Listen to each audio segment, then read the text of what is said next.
Hello students, Namaste. Our chapter 6 chemical reactions and catalyst is going on in this chapter. Today we are going to study about limitations of chemical equations and different chemical reactions. Chemical equations के बारे में कई चीज़ें आपको यहाँ पर explain कर दी गई हैं प्रीवियस वीडियोस में, और आज के इस वीडियो में आपको यहाँ पर मैं एक्सप्लेन करने जा रहा हूँ कि किसी भी केमिकल इक्वेशन को आप क्या करते हो, बैलेंस करते हो। केमिकल इक्वेशन को क्या करते हैं, बैलेंस करते हैं। तो केमिकल इक्वेशन को बैलेंस करना क्यों नेसेसरी होता है, ठीक है ना। Why is the necessary to balance the chemical equation.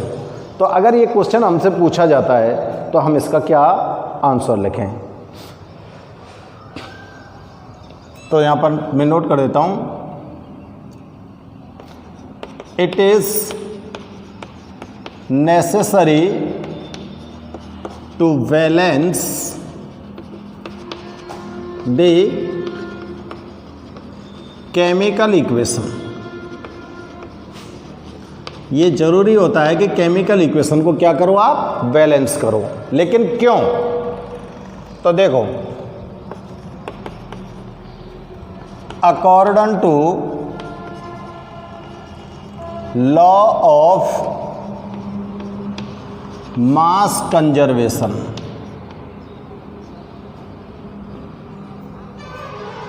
Law of mass of conservation,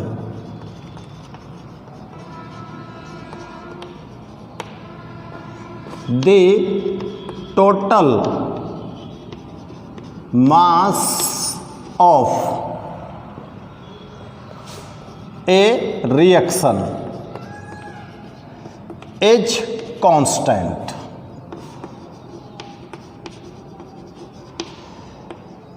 reaction का टोटल मास कांस्टेंट होता है। इसका मतलब क्या होता है, इसका मतलब ये होता है कि रिएक्शन के अंदर चाहे कोई भी रिएक्टेंट पार्टिसिपेट कर रहा है और चाहे कोई भी प्रोडक्ट फॉर्म हो रहा है, अगर टोटल रिएक्शन का जो बैलेंस निकाला जाएगा, जो मास निकाला जाएगा, वो कंजर्व रहेगा।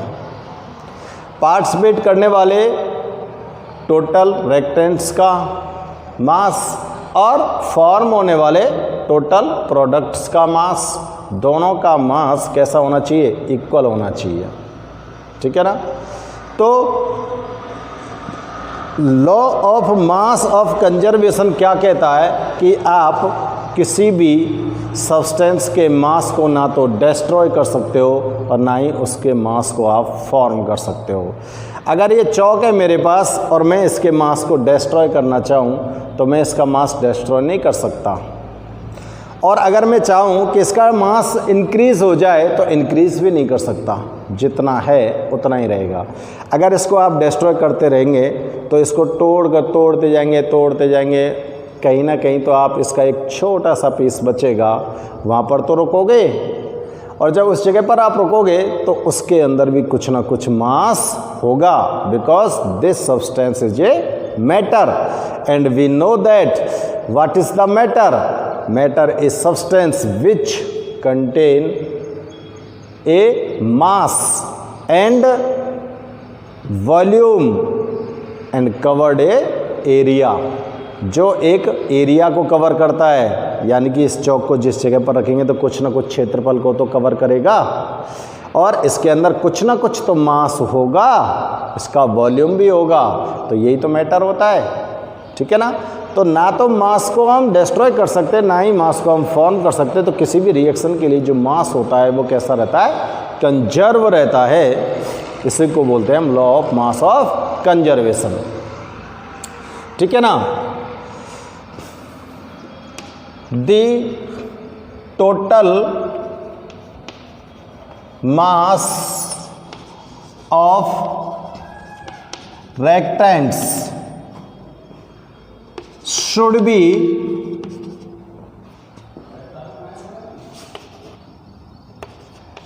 equal to formed products total mass. जो प्रोडक्ट फॉर्म हुए हैं उन प्रोडक्ट्स के टोटल मास के इक्वल होना चाहिए किसका मास? रिएक्टेंट्स का मास होना चाहिए ना। So a chemical equation is balanced, इसलिए केमिकल इक्वेशन को क्या किया जाता है? बैलेंस किया जाता है। फॉर इट, इसके लिए hit and trial method use. कौन सा मेथड यूज करोगे? Hit and trial. अब देखो मैं आपको एक एग्जांपल लेता हूं यहां पर, और एग्जांपल ले रहा हूं मैं CaCO3 equal to CaO plus CO2, ठीक है ना। इसको देख सकते हैं हम। इस रिएक्शन में मास कंजर्व है क्या? नहीं है। अगर इसके अलावा आप और कोई भी एग्जांपल यहाँ पर नोट करते हो, जैसे कि और दूसरा एग्जांपल मैं आपके लिए ले सकता हूँ यहाँ पर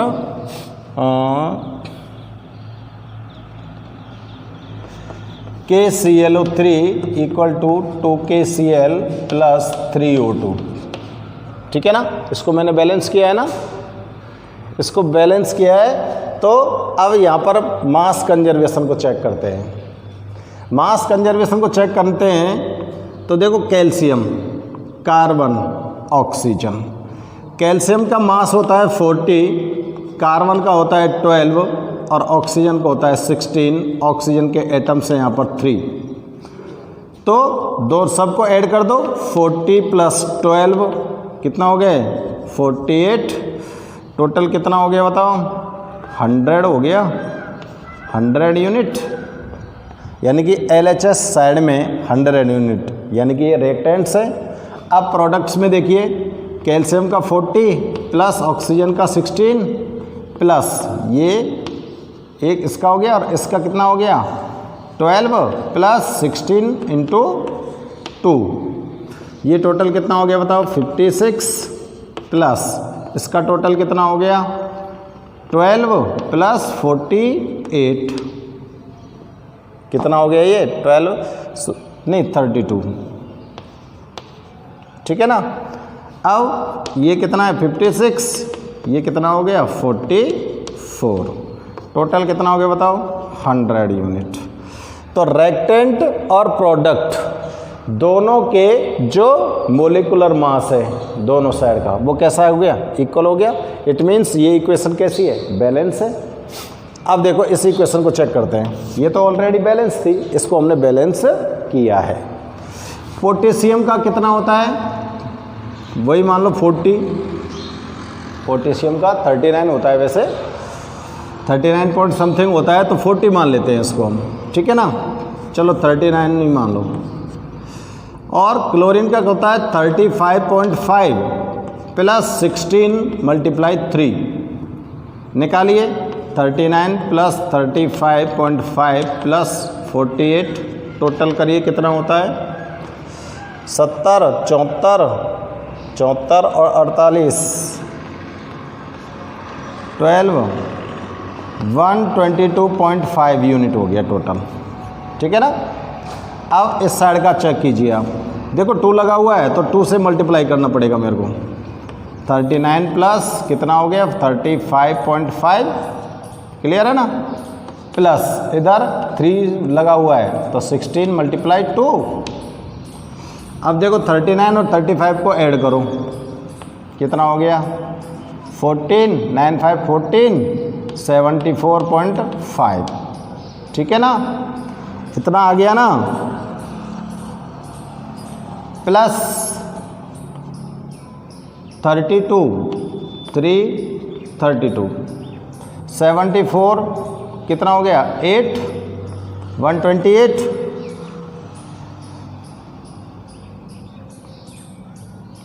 128, यहाँ पर 2 से मल्टीप्लाई और होगा ना स्टूडेंट्स, तो देखो बैलेंस नहीं हुआ था ये कंप्लीट, ये 2 से मल्टीप्लाई होता चला जाएगा पूरा पूरा, और इसको भी 2 से ही मल्टीप्लाई करना पड़ेगा, और 2 से मल्टीप्लाई करते हैं तो ये कितना आता है बताओ, ये आएगा 0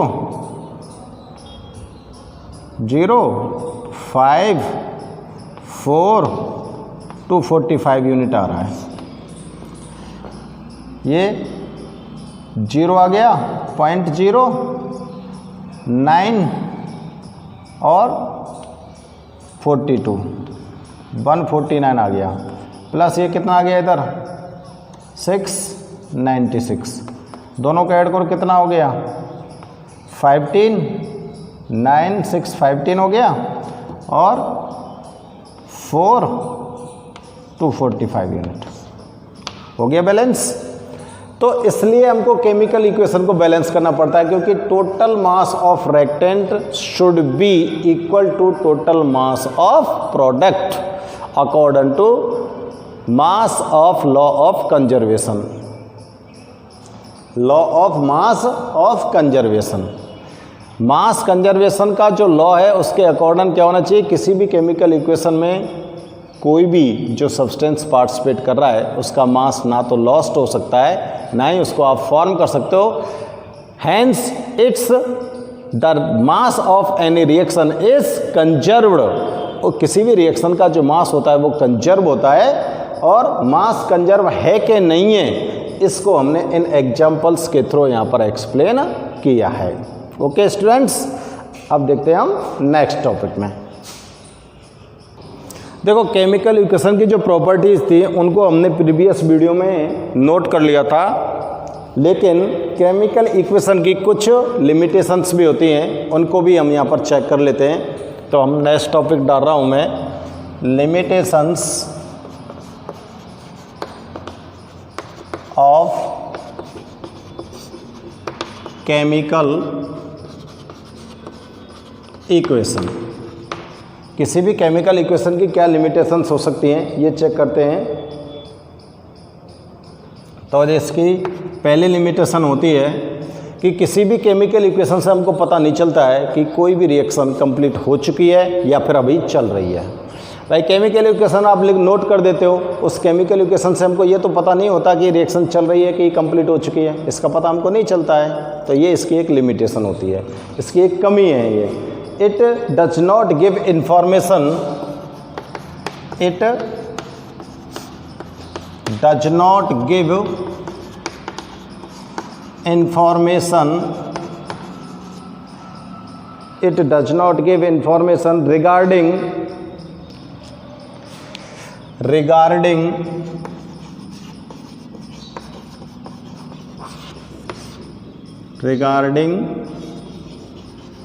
completeness,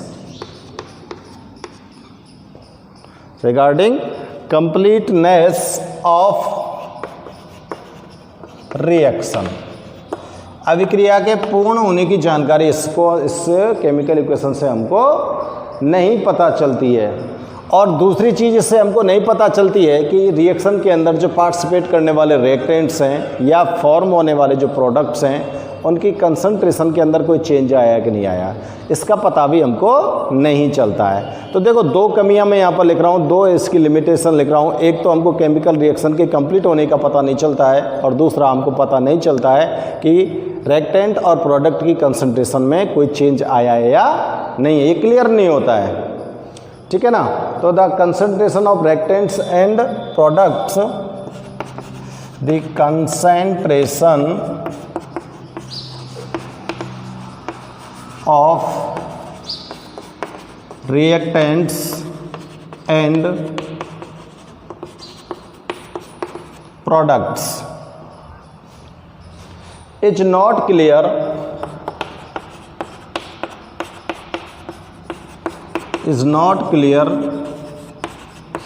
थ्रू इट। इसके द्वारा इन दोनों की जो कंसंट्रेशन होती है वो क्लियर नहीं होती हैं। तो स्टूडेंट्स हमने यहाँ पर केमिकल इक्वेशन के बारे में जो भी जानकारी आपको, जो भी नॉलेज आपको बतानी थी वो कंप्लीट हम यहाँ पर बता चुके हैं। और अब हम स्टार्ट करते हैं कि केमिकल रिएक्शन क्या होती हैं। डिफरेंट टाइप की केमिकल रिएक्शंस आपके सिलेबस में दी गई हैं। प्रत्येक केमिकल रिएक्शन को हम डिफाइन करेंगे और उसके साथ उसके एग्जांपल्स का भी यूज़ करेंगे। तो आप लोगों को यहाँ पर बिल्कुल बहुत ही क्लियरली ध्यान देना है कि किस तरह से हम किसी भी केमिकल इक्वेशन को नोट कर सकते हैं। और किसी भी केमिकल रिएक्शन को नोट करने से पहले हमको ध्यान में रखना चाहिए कि जिस कंपाउंड का, जिस सब्सटेंस का हम रिएक्शन में यूज़ कर रहे हैं, हमें उसका फॉर्मूला पता होना चाहिए।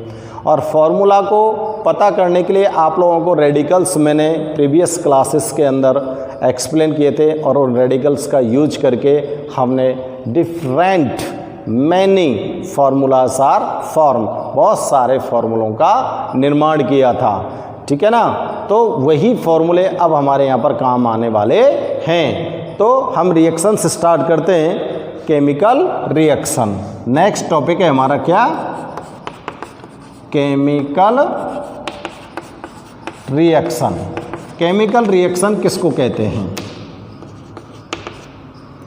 केमिकल रिएक्शन को किस तरह से डिफाइन करें हम। देखो कोई भी सब्सटेंस है, ठीक है, कोई भी सब्सटेंस लिया आपने और उस सब्सटेंस के अंदर अगर कोई केमिकल चेंज हो गया है तो वहाँ पर कोई केमिकल रिएक्शन हो रही है। अगर उसका फिजिकल चेंज हुआ है तो उसमें कोई केमिकल रिएक्शन नहीं है। फिजिकल चेंज का मतलब उसकी जो फिजिकल स्टेट है, केवल वो फिजिकल स्टेट ही अगर चेंज हो रही है तो केमिकल रिएक्शन थोड़ी हो रही है। जैसे वाटर को हमने अगर फ्रिज के अंदर रख दिया तो उसकी आइस बन गई, ठीक है ना, तो वाटर से आइस आपको ऑब्टेन हो गई। तो ये सिर्फ फिजिकल चेंज है, यहाँ पर कोई रिएक्शन थोड़ी हुई है, कोई केमिकल चेंज हुआ है क्या?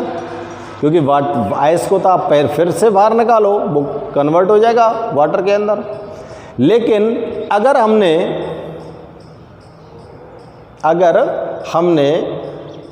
दूध लिया है और दूध को शाम को हमने रख दिया और वो सुबह देखा तो दही में कन्वर्ट हो गया, milk converts turns to curd, तो यहाँ पर अब कर्ड से हम मिल्क ऑब्टेन नहीं कर पाएंगे, नहीं कर पाओगे ना। इट मीन्स और उसकी प्रॉपर्टीज भी चेंज हो चुकी हैं। यहाँ पर कुछ ना कुछ केमिकल रिएक्शन तो ही है। आयरन को आपने ओपन एटमॉस्फेयर के अंदर पटक दिया तो 2, 4, 5, 10 दिन बाद हम देखते हैं कि उसके ऊपर एक ब्राउन कलर की लेयर चढ़ जाती है जो अपना कलर छोड़ती है। इट मीन्स वो रस्टेड हो चुका है।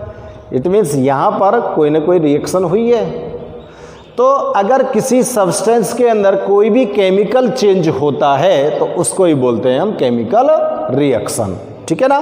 तो छोटी सी डेफिनेशन लिखेंगे हम, the chemical change in any substance, मैं लिख रहा हूं the chemical change in any substance is called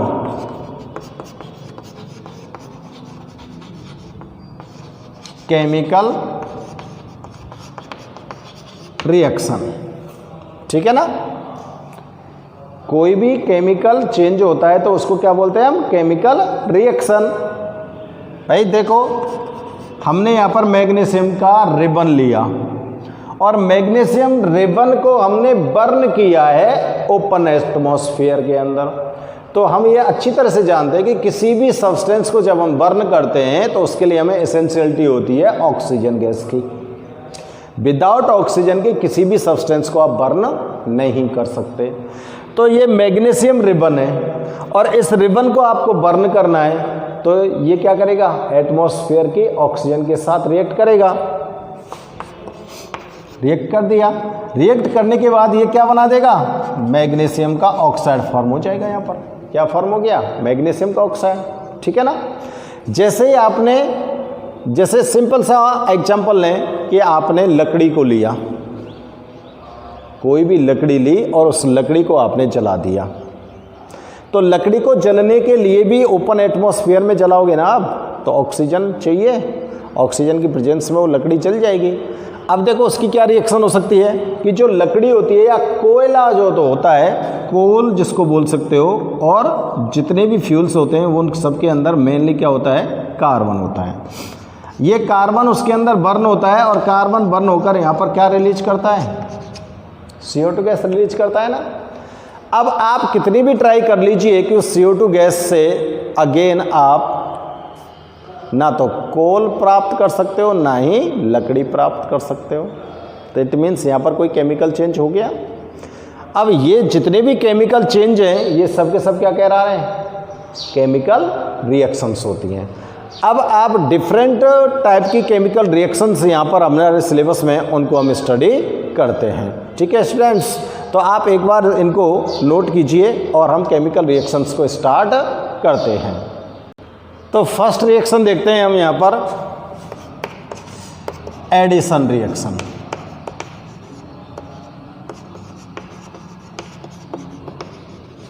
addition reaction क्या होती है, ठीक है ना।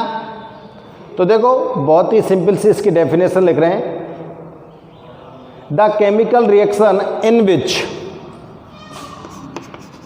The chemical reaction in which two or more the chemical reaction in which two or more reactants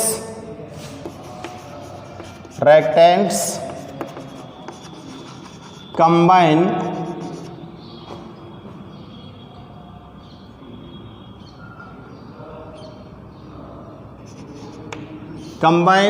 and formed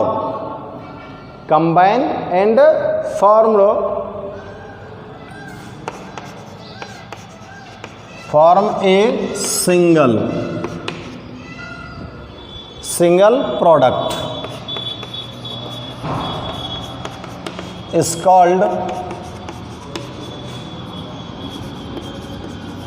addition reaction। बिल्कुल जैसे हमको ये डेफिनेशन बोलती जा रही है सेम इसी तरह से हम एग्जांपल लेते हैं। देखो, टू और मोर रेक्टेंट्स कंबाइन, दो रेक्टेंट लेने उनको कंबाइन करना और सिंगल प्रोडक्ट को फॉर्म करना है।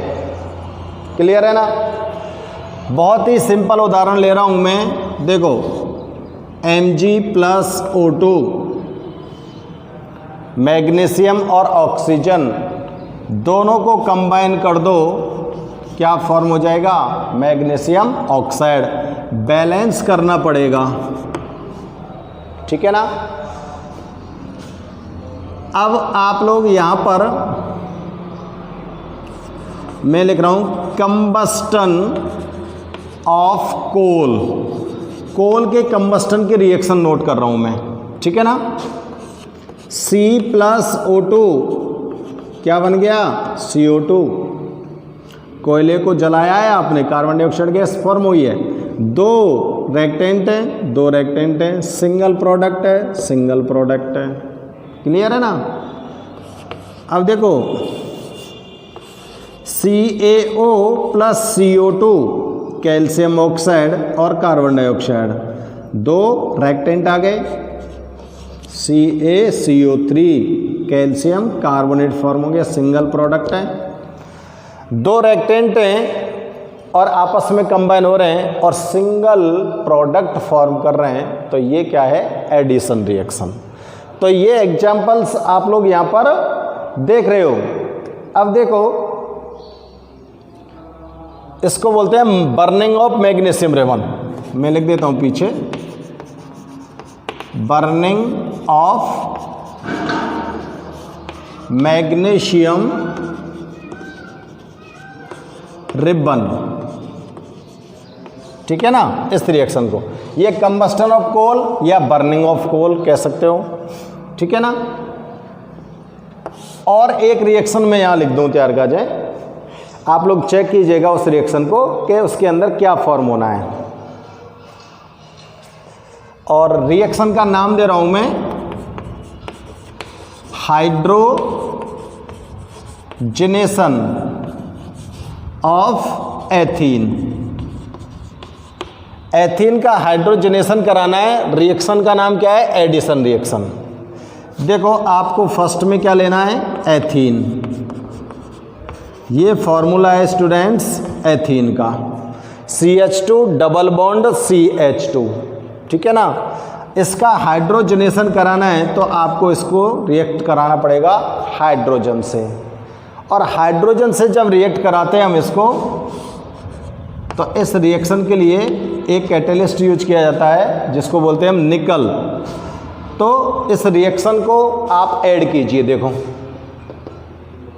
हाइड्रोजन को ऐड करना है, हो गया add, double bond single bond में कन्वर्ट हो गया, 2 की तरह 3 आ गए, 2 की जगह पे 3 आ गए, 2 हाइड्रोजन थे, एक एक दोनों कार्बन एटम के साथ अटैच हो गए, और ये क्या फॉर्म हो गया? एथेन। इसको क्या बोलोगे आप? एथेन। तो ये रिएक्शन हो गया हाइड्रोजनेशन ऑफ एथीन। और रिएक्शन कौन सी है? Addition reaction. 2 रेक्टेंट है, सिंगल प्रोडक्ट है। समझ आ रही है बात? तो देखो मैंने ये एग्जाम्पल्स आपको एडिशन रिएक्शन के यहाँ पर नोट किए हैं, और बिल्कुल एडिशन रिएक्शन के जो एग्जाम्पल्स हैं वो किस पर बेस्ड हैं? इसकी डेफिनेशन पर। जो डेफिनेशन बोलती जा रही है वही काम हम एग्जाम्पल्स में करते जाएंगे। ओके स्टूडेंट्स, अब नेक्स्ट रिएक्शन देखते हैं। आप एग्जाम्पल्स को और इस रिएक्शन की डेफिनेशन को ध्यान से नोट कीजिए। देखो दूसरी रिएक्शन की बात करेंगे हम, डिस्प्लेसमेंट रिएक्शन। दूसरी रिएक्शन कौन सी नोट करोगे students? Displacement reaction. Displacement reaction जो होती है, इसके लिए हम एक छोटा सा एक्सपेरिमेंट करके देखते हैं। तो देखो हमने कॉपर सल्फेट का सॉल्यूशन ले लिया है, ठीक है। ये कोई कंटेनर है और इस कंटेनर के अंदर हमने कॉपर सल्फेट का सॉल्यूशन फिल कर लिया है, CuSO4। अब इस कंटेनर के अंदर हम एक आयरन नेल को डिप करते हैं स्टूडेंट्स। क्या डिप कर रहे हैं? एक आयरन नेल, ठीक है ना। आयरन नेल कर दो, या फिर यहाँ पर मैं कुछ लिख रहा हूँ Zn पीसेस, जिंक टुकड़े। ये क्या है? Zn piece. इन पीस को डाल देना है हम किसके अंदर? इस सॉल्यूशन के अंदर। ये जो सॉल्यूशन होता है ये होता है स्टूडेंट्स ब्लू कलर का। कैसे कलर का होता है? ब्लू कलर का, ठीक है ना।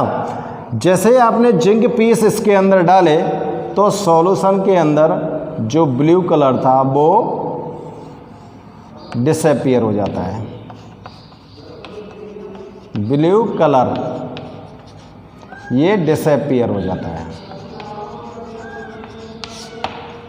ब्लू कलर किसका था? कॉपर सल्फेट का। जैसे जिंक पीस को डाला तो ये ब्लू कलर डिसअपीयर हो गया। इट मीन्स क्या? इट मीन्स यहाँ पर कोई ना कोई रिएक्शन हुई है। जिंक पीस ने रिएक्शन किया है किसके साथ? कॉपर सल्फेट के साथ। तो कैसे नोट करें? Zinc piece copper sulphate solution, और इसने रिएक्शन क्या कर दी? Zinc sulphate plus copper. इस रिएक्शन में क्या हो रहा है? जिंक डिस्प्लेस कर रहा है किसको? रिप्लेस कर रहा है ना किसको? कॉपर को उसकी जगह से। जिंक ने कॉपर को उसकी जगह से रिप्लेस कर दिया, और रिप्लेस करने के बाद जिंक सल्फेट का फॉर्मेशन हो गया, और जिंक सल्फेट का कलर ब्लू नहीं होता है। कॉपर रिलीज हो चुके हैं, ठीक है ना। इसलिए तो ये रिएक्शन क्या है? डिस्प्लेसमेंट रिएक्शन, ठीक है ना। तो क्या से डेफिनेशन बोल सकते हैं? ये जिंक जो होता है ना ये तो मोर रिएक्टिव होता है, और कॉपर होता है वो लेस रिएक्टिव होता है। तो मोर रिएक्टिव जो सब्सटेंस होते हैं वो लेस रिएक्टिव सब्सटेंस को उनके साल्ट सॉल्यूशन से डिस्प्लेस कर देते हैं। तो मोर रिएक्टिव जिंक ने लेस रिएक्टिव कॉपर को उसके साल्ट सॉल्यूशन से डिस्प्लेस कर दिया है, और डिस्प्लेस कर दिया है तो इस रिएक्शन को क्या बोलते हैं? हम डिस्प्लेसमेंट रिएक्शन बोलते हैं, ठीक है ना। तो स्टूडेंट्स इस डिस्प्लेसमेंट रिएक्शन को हम और एग्जाम्पल्स के हेल्प से एक्सप्लेन करेंगे और इसको डिफाइन करेंगे नेक्स्ट वीडियो में। ओके।